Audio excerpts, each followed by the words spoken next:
Chers internautes, nous tendons inexorablement vers une troisième guerre mondiale.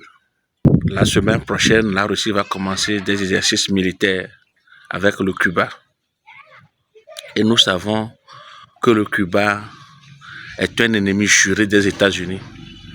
Alors découvrez vous-même. Nouvelle tension en perspective dans la guerre en Ukraine.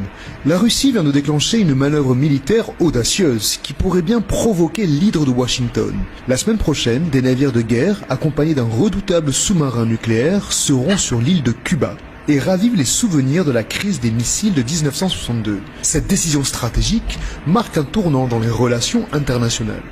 La Russie de Vladimir Poutine montre une fois de plus sa détermination à affirmer sa puissance militaire sur la scène mondiale. Une réponse au coup de menton de l'OTAN dans la guerre en Ukraine. En choisissant Cuba, un allié historique en Amérique latine, Moscou lance un signal fort aux États-Unis et à leurs alliés de l'OTAN. La situation actuelle, déjà tendue par les conflits en Ukraine et au Moyen-Orient, atteint un nouveau sommet d'incertitude. L'envoi de ces navires et de ce sous-marin nucléaire pourrait être perçu comme une réponse directe aux sanctions occidentales et à l'expansion militaire de l'OTAN près des frontières russes. Le déploiement de cette force navale soulève de nombreuses questions. Mais pourquoi maintenant? Quels sont les objectifs réels de la Russie? S'agit-il simplement d'un exercice militaire ou d'une démonstration de force visant à redéfinir les lignes rouges de l'influence mondiale? Les spéculations vont bon train. Certaines sources évoquent des discussions secrètes entre Moscou et la Havane, visant à renforcer leur partenariat stratégique et militaire. D'autres pensent que ce déploiement pourrait être une diversion, un écran de fumée pour des opérations ailleurs. Le climat est électrique.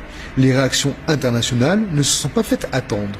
Washington, déjà sur les nerfs, a promis de surveiller de près la situation, rappelant que toute menace envers ses alliés ou ses intérêts serait prise très au sérieux. Les Européens, quant à eux, appellent au calme et à la diplomatie, espérant éviter une escalade incontrôlable.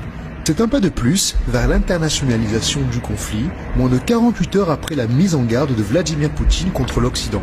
Le chef du Kremlin menace aussi de fournir des armes à des pays tiers pour riposter aux missiles ukrainiens, tout en niant toute ambition impériale ou l'intention d'attaquer l'OTAN lors d'une récente rencontre avec la presse lors du forum de Saint-Pétersbourg. La semaine prochaine s'annonce donc cruciale.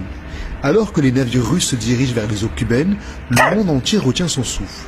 Cette initiative audacieuse pourrait bien déclencher une série de réactions en chaîne aux conséquences imprévisibles.